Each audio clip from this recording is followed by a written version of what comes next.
All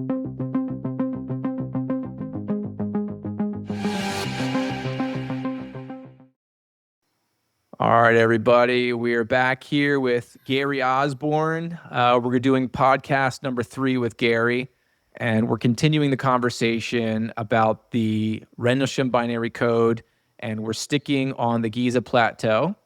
And just for a little recap for everybody, I want to give Gary a little introduction here. Gary's an author, an independent researcher who has spent decades decoding hidden messages embedded in ancient monuments, esoteric traditions, and even modern-day mysteries. Gary is the co-author of the Giza Prophecy, which proposes groundbreaking reinterpretation of the Great Pyramid as a cosmic time marker, and the Rendlesham Enigma, which dives into one of the most famous UFO encounters in history to uncover its deeper implications.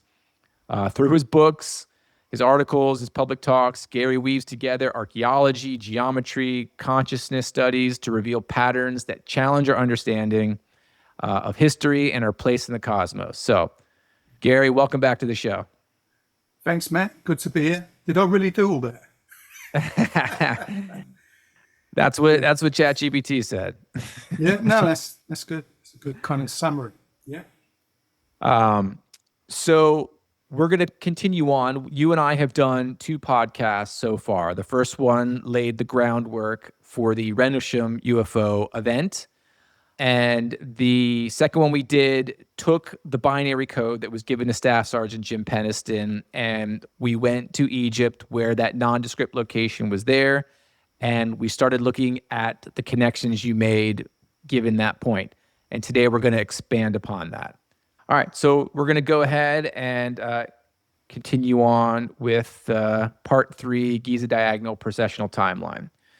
Just to recap for everybody, I think this is kind of where we left off in the last podcast, where we have your nondescript location that was given in the binary code to Staff Sergeant Jim Penniston in 1980, and you've got the coordinates there, and we've got the diagonal here, the Giza Diagonal. Yeah. And from the nondescript location in the binary code, stretching over to the Sphinx, which reaches to anomaly B, you've got distances there. You've got 2,160 feet, 25,920 inches, and 720 yards. Okay, so we established that last podcast. That was incredible that you have those 3 processional numbers.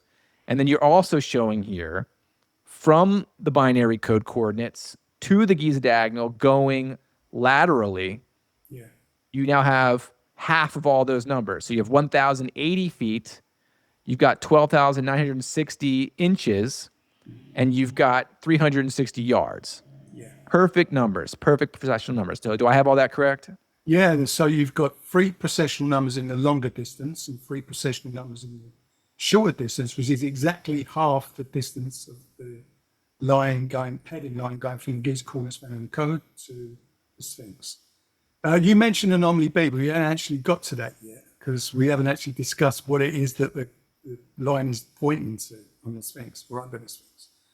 But what I want to say here is that latitude running through the Sphinx, which is important, it's exactly 820 royal cubits from the center of the Great Pyramid, ground level center of the Great Pyramid. Okay. Which is an integer. You know, it's not. There's no fractions there. You know, exactly 820 royal cubits. So that line, that latitude passing through the Sphinx, is where the line from the Giza coordinates to the Sphinx ends. It ends on that latitude, and there's a reason for that. And I just want to add in here that you are using the Vicente distance calculator, which gets these locations, these coordinates, these distances down to millimeters, correct? Well, 0.5 millimeter. Yeah. 0.5 millimeter. Map length, that is, in map length. The map length is as the crow flies. So I think that's better than ground length because things were constructed on the Giza Plateau long after these pyramids were constructed on the Sphinx. So it's best to measure in map length so that you avoid, you know, the bumps and, I don't know, what they built later on, you know, which would affect the distances that we're measuring. Okay, great. Anything else you want to say about this slide before we go on to the next? the Giza diagonal, you see the Giza diagonal there, the Yes. longer line, and that is a timeline which we're going to look at. And I think it's mostly going to come up in the fourth episode, or the fourth interview we do. Yeah, we'll introduce it in this podcast, and then in the next one we'll really sink our teeth into how that works, and that's going to be absolutely fascinating. But let's move on here. So yeah, before we do, just go back again. Just want Yep. to say that that shorter line there is exactly 90 degrees horizontal, and it's This line here going from the Giza coordinates over to the diagonal. yeah, and it's pointing our attention to the Giza diagonal, but it does so in such a special way, which we're going to look at later. Okay, cool. Anything else before we move on? No, that's good. Okay. All right. Do you want me to go ahead and read this bit of verbiage here, or should we just leave this up here for a second for the people to read? Yeah, people can pause the video and they're watching and I can read it. But the gist of what I'm saying here is that I met with Manu, Dr. Manu Saves the Day in 2018. He came and visited us, me and my wife, and took him out for lunch at a local diner. And he was really excited to talk to me about the contribution I made to Robert Bovell's book, Cosmic Worm, which he wrote with Dr. Shandberg Wickmanson, PhD. And it was the Appendix 3 that I contributed to that book about the mathematical properties of the Great Pyramid. And Manu had read that, and he got in touch with me and he wanted to talk about it. He came over, as I said, he met me and my wife, and we sat in this diner talking. And I told him about the code I was working on, and he was very intrigued with that. Anyway, so we kept in touch after that, and he actually began collaborating with me on the code. The things I was showing him, he was finding it all very fascinating with the mathematics and everything. And he contributed some findings himself. But while he was doing that, I didn't know that he was actually working on a book, which became a book Under the Sphinx. You see that? Yes. There's his book. Yep. And you know what he discovered about the Sphinx was that it was a lioness goddess. You know, initially, the proto-Sphinx was a lioness goddess named Nahit, okay, which we're going to talk about again later. And so he was working on this book, and then he got in touch with me saying he was working on it and he wanted to find an editor. So I assisted him with that. So yeah, it was published in 2012, August 2012. And he sent me the copy of the book. Now, when I went through the book, I found this diagram, and then I realized what the Giza coordinates found in the code was actually pointing to at the Sphinx, you know, on the Sphinx or under the Sphinx. And it was, yeah, during the first days of November 2021, and while reading Manu's book that I had come across was SRT seismic refraction tomography in that diagram of the Sphinx on page 31, which is credited to geologist Dr. Robert Schoch and geophysicist Dr. Thomas Debicki from the paper they co-authored in 1992, revealing possible voids, potential cavities or chambers beneath the Sphinx, which had initially been discovered in April 1991. So the next slide will show the diagram that was in that paper by Schoch and Debicki. Okay. Now, So this is what was in the book. Yeah, so when I saw this in Manu's book, and I was looking at the voids that are labelled A and B, okay, and C, there's C out, you know, which is external to the Sphinx, subsurface voids. When I looked at that one where you just ringed, that one there, the B, This one right here. which is, you can see the outline of the Sphinx, you know, the pores and the body. Yes. And I saw that, and I noted that was where the left forepaw of the Sphinx meets the chest or the shoulder of the Sphinx. And that is what the line from the Giza coordinates is pointing to. And it's one of the voids that the Becky and Schoch discovered underneath the Sphinx.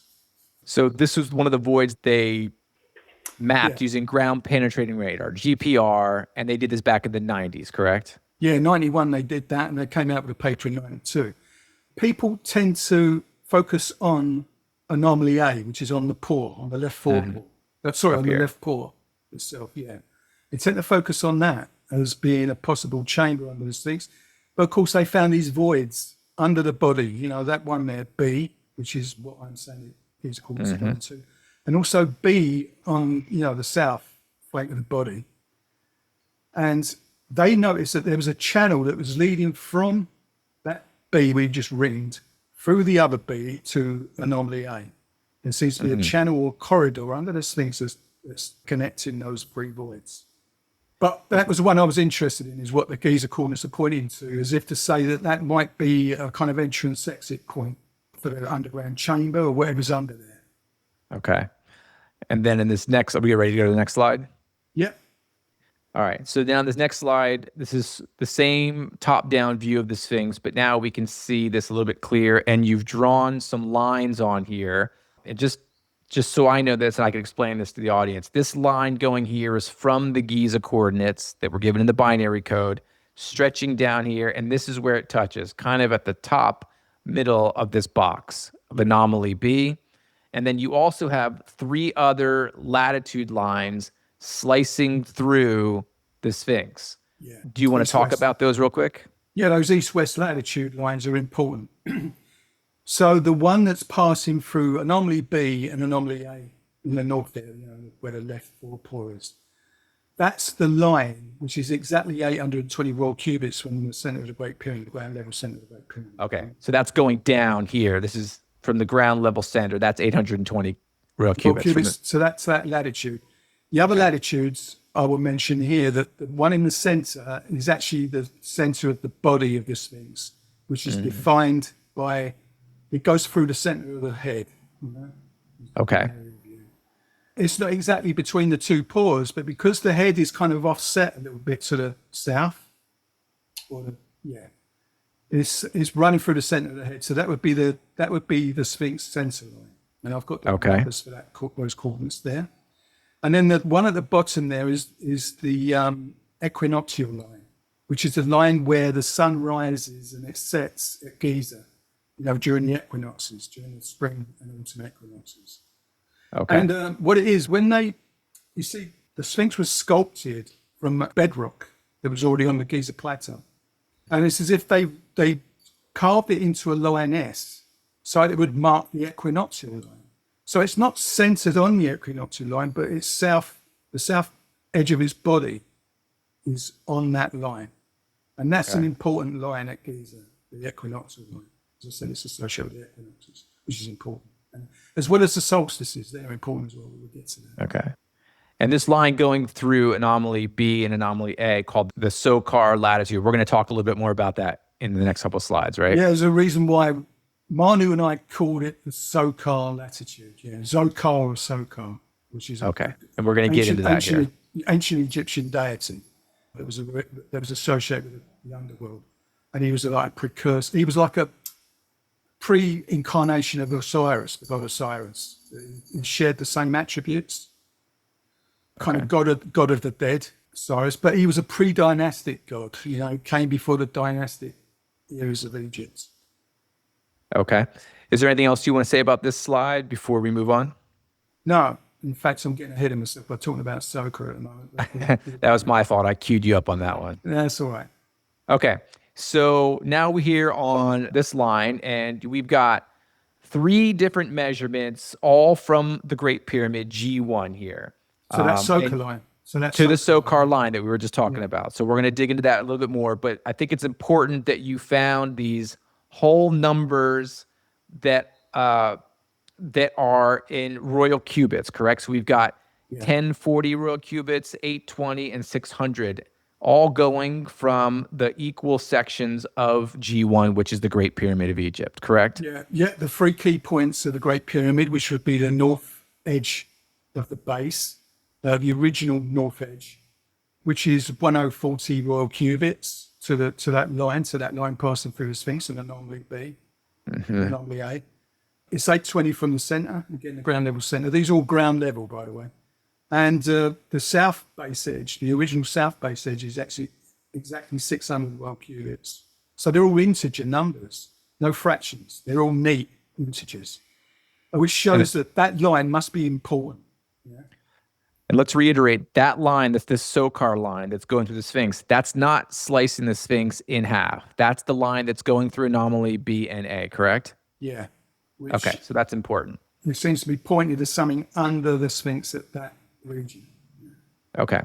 Anything else you want to say about this slide before we move forward?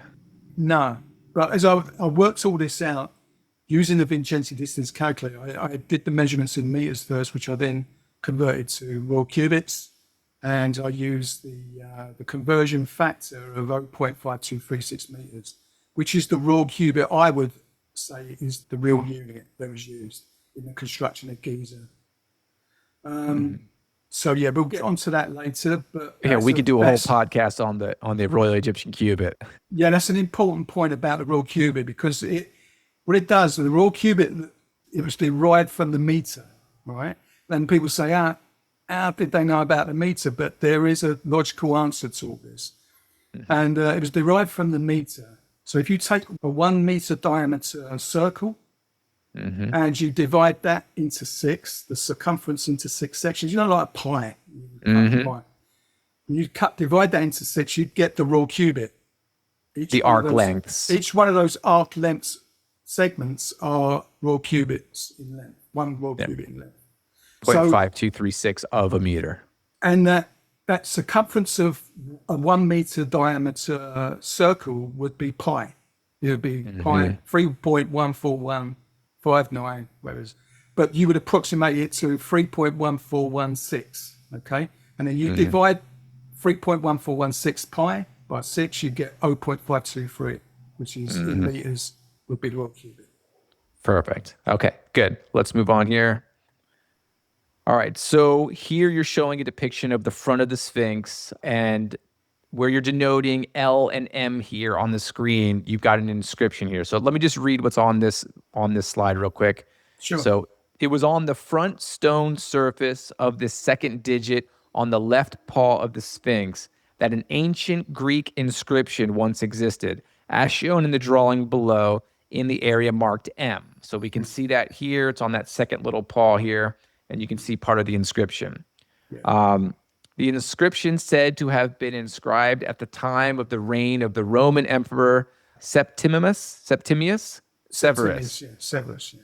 193 to 211 AD, was a pentameter Greek verse by Arian Lucius Flavius Arrhenius, 86 to 160 AD. Yeah. Okay. All right. What else do we want to say about this slide here? That image there, that diagram, is from a 19th century book, I think it was by Colonel Howard Boyce, which kind of just giving you what the Sphinx, what they found, or what existed. And that inscription is on the second digit of the left paw, all right? And that line that we were talking about, the SOCAR line, runs between the first 2 digits of the left paw. So that inscription is right next to the SOCAR line running through the Sphinx. So that line, that SOCAR line would kind of run through there. That's it, between the first 2 digits. Yeah. Okay, good. Anything else you want to say about this before we dig in a little bit deeper? Well, that inscription's no longer there, but it was a Romano-Greek, or Greek-Romano inscription. Greco-Roman? Greco-Roman, yeah. Greco-Roman inscription. Yeah, so that was, and it was translated. So we're going to get onto the 2 translations. Okay, so let's do that. All right, and so this is the inscription that's no longer there, right? That's it. And this is the translation. So below is the English translation of the verse in modern prose as published by Salim Hassan and possibly adapted or translated by his assistant, Seti Dorothy 80. Yeah. So I'll just go ahead and I'll read this if that's okay with you. Yeah, sure. All right. So it says, "Thy formidable form is the work of the immortal gods, in order to spare the level, harvest-bearing lands. They placed you in the midst of your cavity, as a rocky island from which they had driven back the sand. They placed you as a neighbor to the pyramids, for our beholding, not like the Sphinx of Thebes, slain by Oedipus, but as a sacred servant of the divine Leto, who vigilantly guards the good lamented Osiris. the sacred guide of the land of Egypt. Right. Okay, so that's So one translation. That's one's translation, yeah. Leto, the goddess Leto, guards the body of Osiris. We're being told here. And Leto would be the Sphinx. All right, we'll find out in a moment. So if we get on to the next translation. Okay, let's go to the next translation here. Okay, so below is the translation by classicist Reverend Coleridge of Eton. This translation appeared in the appendix volume of operations carried on at the pyramids of Giza in 1837, volume 3, by Colonel Howard Vyse and John Perring, London, 1842. So I'll go ahead and I'll read this one. Yeah. The ever-living gods built thy form, sparing the ground producing corn, having raised thee in the midst of the arable land, having driven back the sand from the rocky island. A neighbor of the pyramids they placed thee. A line seems wanting, such to behold. Not the slayer of Oedipus, as at Thebes, but the goddess Latona, a most pure attendant, protecting the regretted good Osiris, the revered governor of Egypt, heavenly great, like to Vulcan, the earth. Yeah. Salutation there. So a little bit different there. Yeah, but they're basically saying the same thing. Goddess guarding the body of Osiris. And again, Osiris was a later incarnation of the god Sokar. Okay? So there seems to be a body of some god king that may have been placed under the Sphinx with a cache of records. All right? But you see, this goes back to pre-dynastic times, so it would be Sokar instead of Osiris. But, you know, in hindsight, they connect Osiris with a Sokar. But we'll find out that the goddess Latona and Leto, the same goddess, but they're translated from the Greek, from using their goddesses, but really is pointing to the ancient Egyptian goddess Mehit, which we'll find out. Okay. All right. Let's go on to the next. Yeah. Okay. Do we want to show this video of Manu at this time? Yeah, sure, because he talks about everything we've just been looking at in this video. So now I think it was good to All right. Let's go ahead. Let me know when you can see this playing and can you hear it? 1991, Thomas Dubecki and Robert Schock performed seismic tomography in the Sphinx ditch, and they defined a space that they say is a void under the Sphinx. It's approximately measuring 9 by 12 meters, and they called this space Anomaly A. And so now I want to show you approximately the extent of this rectangle. So it starts in this corner, about 9 meters from the center, okay, and then it extends for about 12 meters to the east, past even the wall of the Sphinx temple, sweeps back to the middle for 9 meters, and then back towards the beginning. And I just want to point something out, that there has been no probe of this space to date. There have been many drillings around the Sphinx, but not a probe of this particular area. The closest probe that has been done was done in 2009 by Zaya Was and Mark Lehner, and that probe is right over here. Here's the drill bit, and as you can see, this does not correspond to the space that I just described.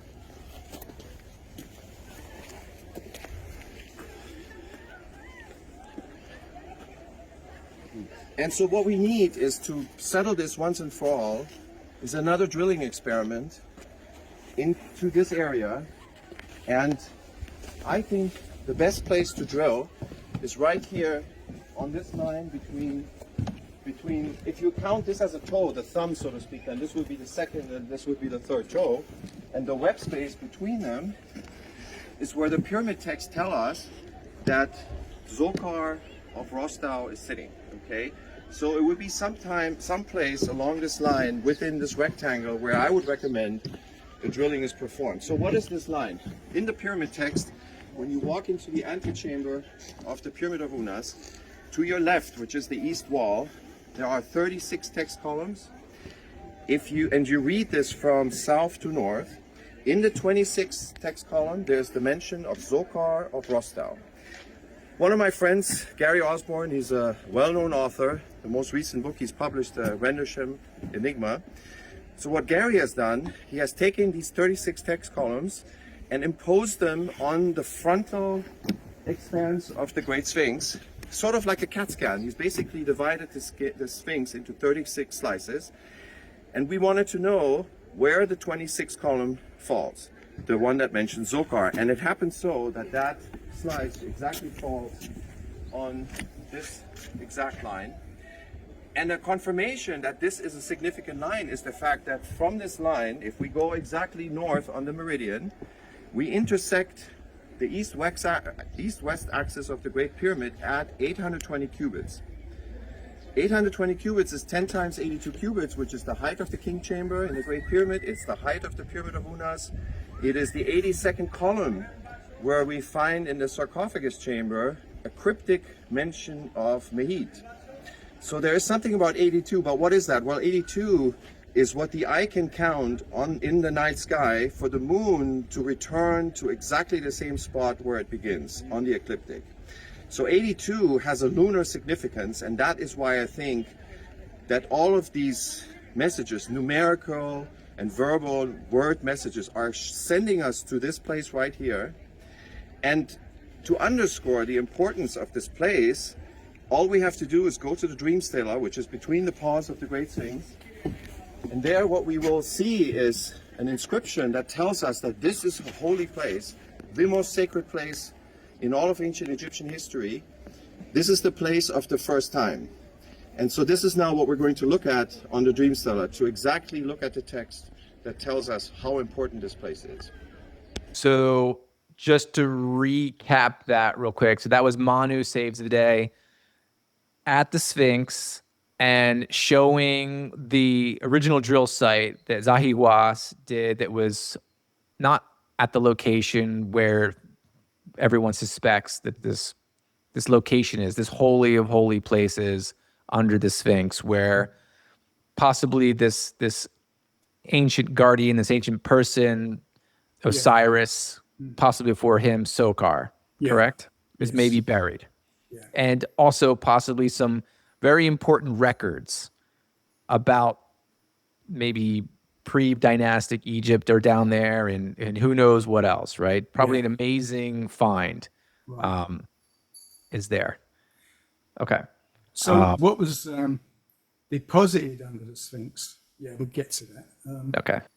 This backs up what Mike was saying. I'll go back here so we don't distract. But what he was saying, what he said in his book was that whatever was deposited under the Sphinx is no longer there. It's breached. It must have been breached. We don't know really, because no one's gone down. Not that we know of. They haven't excavated it properly. They haven't gone down there to see it for everyone to see. Yeah, but people have probably gone down there, probably know what might be under the Sphinx. But Manu said that it was breached just before the first dynasty of ancient Egypt. Yeah, so it's pre-dynastic. And this is the reason why Sokar was associated with this instead of Osiris, because Osiris was a dynastic god of the dead, was based on Sokar.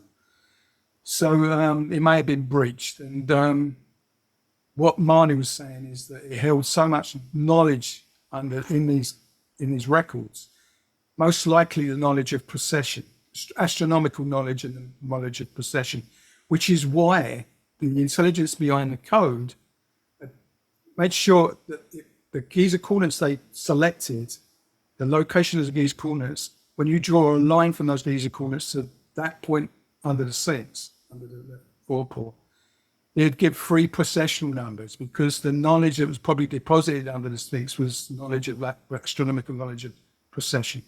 So, it's kind of related. It's all related to what might be under there. But the thing is that once that was found, which Manu said was breached, that knowledge may have kick-started the ancient Egyptian, civilization. Fascinating. Yeah. All right, so let's go to this next slide here because this is what Manu was saying because he gave a shout out to you in that video about you doing like a CAT scan of these sections, right, on the front of the Sphinx. Now, maybe we should just reiterate. He found these hieroglyphics in the Pyramid of Unas, correct? Which is southeast of Giza. It's just so many miles. I think it's 16 miles. I'm not sure. Can't remember that. But he was investigating the Pyramid of Unas. He was translating the hieroglyphs on the walls in the tomb inside that pyramid. Okay. And he said that the east wall, what it was, I was talking to Manu online. He was in Spain with Jean-Paul Belval, Robert Belval's brother. And they got on, both of them got online, and I was talking to them, and I mentioned, now I know what that line from the Giza coordinates found in the code is pointing to on the Sphinx or under the Sphinx. He said, well, what's that? I said, because your book, I was going through your book and I found that diagram by Robert Schoch and Thomas de Becket. I said that the anomaly B, that's what it's pointing to, not anomaly A. Mine focuses on anomaly A, and a lot of other researchers do too. But it's pointing to that anomaly B, which is just where the F4 points, the shoulder of the chest. He said, oh, that's interesting. He said, my God, he said, you don't know this, Gary.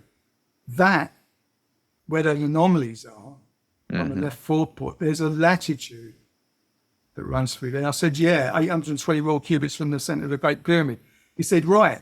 He said, where that latitude runs through the Sphinx, he says it runs between the first two Sokar digits. line. Yeah. He said that's the Sokar, that's the associated with Sokar, because he found hieroglyphs that kind of said this is the place of Sokar. All right. So can you explain to people, when you read hieroglyphics, you read it from what? From right to left, and then you read straight down, correct? Yeah, right to left. Yeah. Okay. And so over here, it's the in between the 26th and the 27th column of hieroglyphs. They're talking about Sokar. Is that correct? Yeah, so this is from the Pyramid of Unas, and it can confuse people. This wall is the east wall from the Pyramid of Unas, southeast of Giza, in the pyramid field of Saqqara. Okay.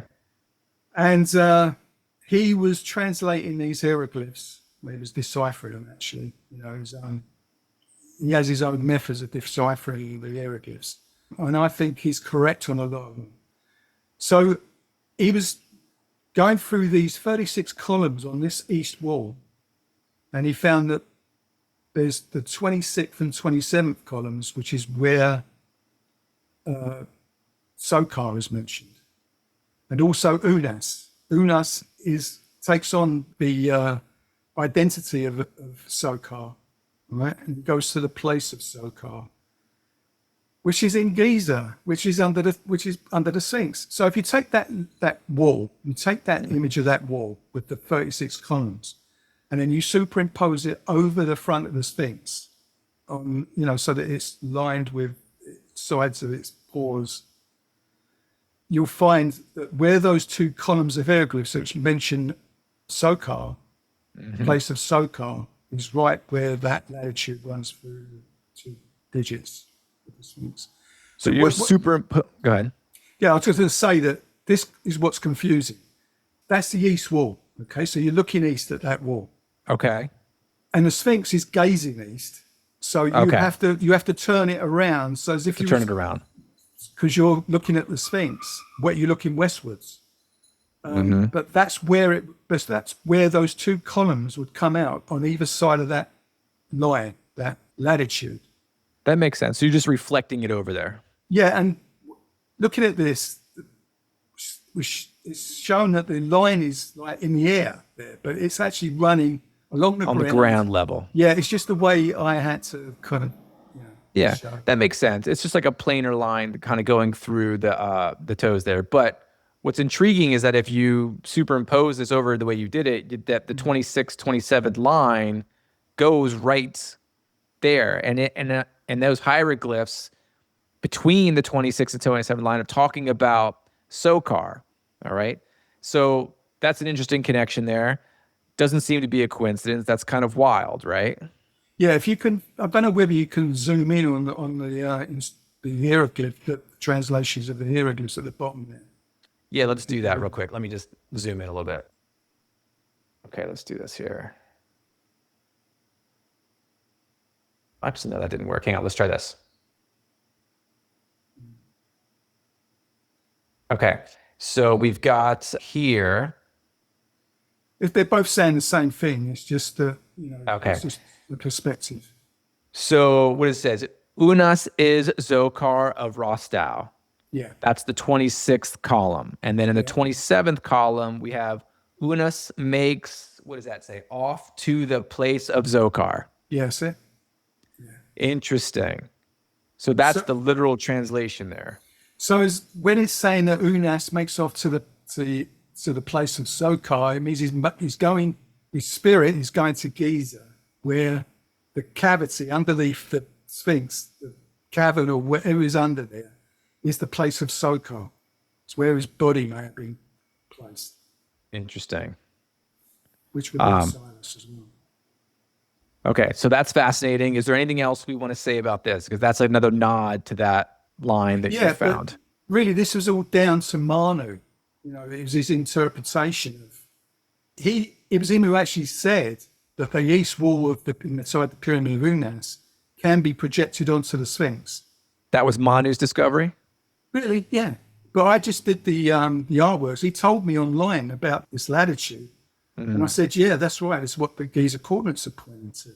So you guys were already kind of barking up the same tree with that line. And he kind of saved the day, Manu saves the day. Because just so the audience knows, his last name is Saves the Day. I call him Save the Day. Save the Day, because he's always coming up with these gems, of insights that's kind of been helpful with me to the code. Well, he has spent a lot of time on the plateau, and he reads hieroglyphs, and he's quite knowledgeable. Yeah, he's a star. Yeah. Amazing. Okay. I think, this might be the last slide that we're going to chat about tonight, I think. Oh, no, that's the last slide. So should we go ahead and read this one, or you just want to talk about this one? Yeah, so talking about that inscription that was on the second digit, you saw Manu standing in front of the Sphinx, and you could see the digits there. Yes. Of course, the inscription is no longer there.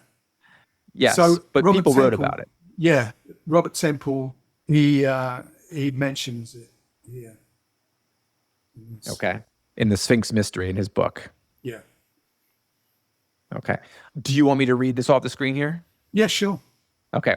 So, all right. So the following commentary given to the second translation above is by Robert Temple from chapter 6 of his book, The Sphinx Mystery from 2009. And he writes, so if we examine what is said in this inscription, despite its incomplete state, we find that we are told that the Sphinx is a place in a cavity by which is meant the Sphinx pit. Although this does not come across in Coleridge's translation, that the Sphinx is an island made of rock, that the sand has been driven back from the pit and from the Sphinx, held back by the retaining walls, which this inscription commemorates, that the Sphinx is a neighbor of the pyramids, and that the Sphinx stands guard over the good, lamented, or regretted good Osiris. Right. Okay. So this is what I've written. So I'll read this. Okay. What I find interesting is that the inscription is telling us that the Sphinx is the Greek goddess Leto, the Latin name being Latona, who vigilantly guards and is protecting the god Osiris. That we are being told that the goddess, the Sphinx, is guarding over the regretted and lamented Osiris means that the Sphinx may be laying position over the deceased body of Osiris, laying within his tomb and shrine. This is supported by what Colonel Howard Weiss had written in relation to the interpretation of this ancient Greek inscription. And they, the ancient Greek words, in some degree confirm the account that the Sphinx was considered to be the guardian of the tomb of Osiris. Mr. Salt therefore conjectures that the tomb may be either in the body of the Sphinx or in the second pyramid. And it's not in the body, it'd be under the body of the Sphinx. Yeah. You see, these are all kind of data points that you need to connect. And the next slide. All right. So I want you to kind of explain this, because we have a lot of different names here of goddesses. And this is an important slide. I think we'll wrap it up after this one. So go ahead and talk to us about this. So, as mentioned, Manu's book is about the Sphinx, and he says he's identified the original Sphinx, and it was a goddess, a lioness goddess named Mahit. Okay. So there was like this identity theft that happened because the Sphinx was recarved. His head was recarved into the likeness of the pharaoh who came later. It could be Khafre, it could be another pharaoh. And so there was identity theft because they took the lioness goddess, which the Sphinx was originally, and then had it recarved in the image, in their image, right? So it's like identity theft. But Manu has found evidence, textual, hieroglyphic evidence that the Sphinx was originally, the proto-Sphinx was Mahit, the lioness goddess. Okay. Goddesses are numerous and their names uncertain. Sekhmet, Irzit, Unmut, Mount, Mahit, Tefnut, etc.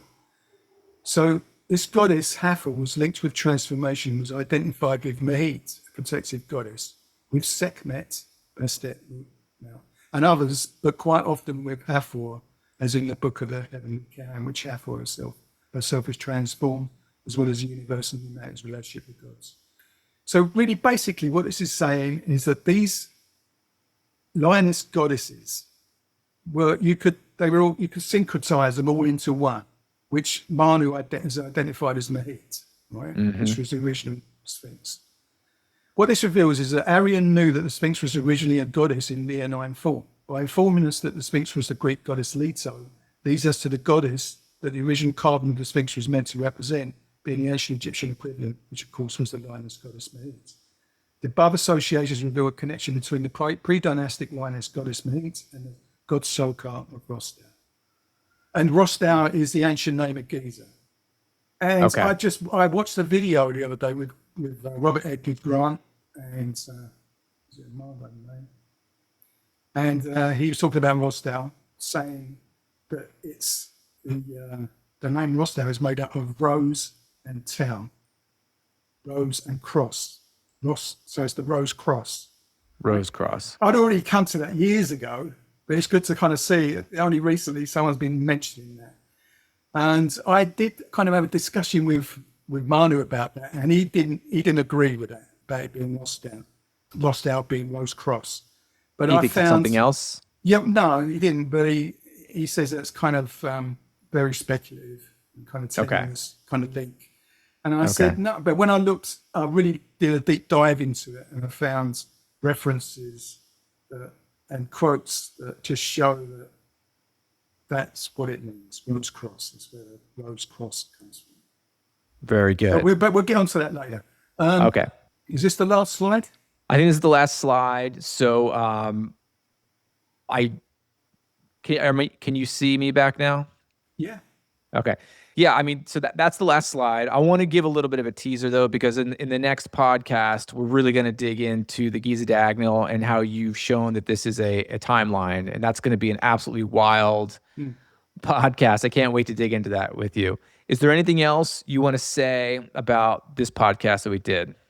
We had the title, didn't we, about the Giza Diagonal. But what we've gone through is we really just touched on it.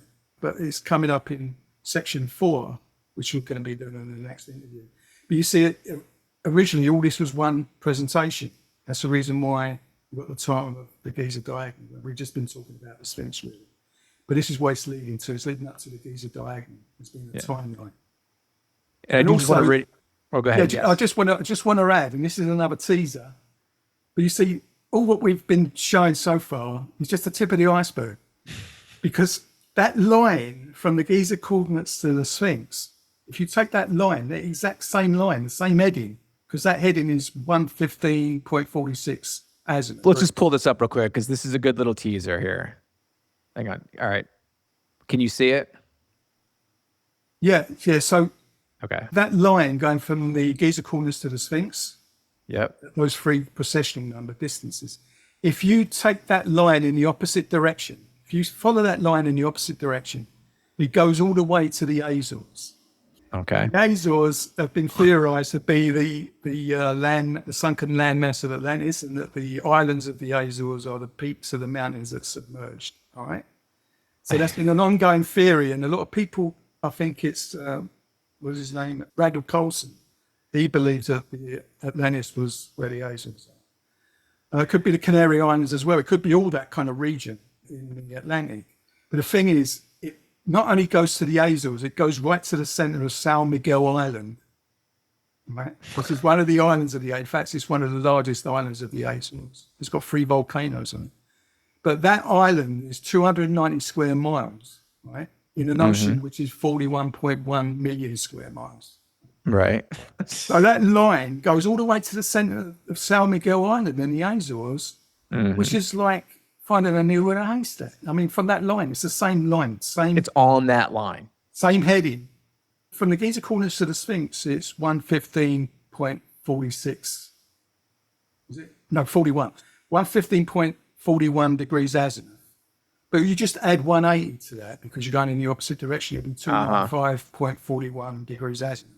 And it takes you all the way to the center of San Miguel Island, which is a speck of land in this great big ocean. Right. And we're going to get to that. I mean, that's another mind-blowing thing that you found. But what does that imply? But the thing is, what does that imply?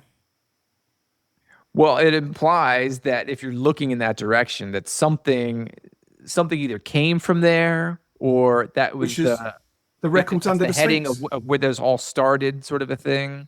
But when you get a line that's pointing to the Sphinx and is pointing to something under the Sphinx, it's pointing to anomaly B, which seems to be some sort of cavity void under the Sphinx, where there may have been records that were deposited there during pre-dynastic times. And then you take that same line and you go past the Giza corners again, which anchor that line, and it goes all the way to San Miguel Island and the Azores. That's saying that whatever was deposited under the Sphinx must have come from there. That was the original homeland of the peoples that became the ancient Egyptian civilization, which has been written about a lot of times. Yeah. That the Giza was some sort of satellite location from So a it's much more sophisticated civilization. So it's killing 2 birds with 1 stone. They're pointing at the Sphinx where this cache of records may have been. And in the opposite direction, he's pointing to the Azores, which may have been the original homeland of what they became the ancient civilization of Egypt. Gary, this is some of the most interesting things you can look at when it comes to the UFO phenomenon. I've said this before, but it's like most UFO stories are just that. They're just campfire stories. It's so rare that we have an event where not only is there something else, like a receipt that goes along with it, but then there's all this endless information that you can derive out of that. And like you said, we're just scratching the surface here. We're just talking about one location that was given out of multiple in this binary code. And I really cannot wait to share more of this with the audience. I hope everybody's getting a kick out of this because this is truly amazing work you've done. So I want to thank you for coming back on. And stay tuned, everybody, for more. Thank you, Matt. It's been a pleasure. Thank you. Cheers. Good night.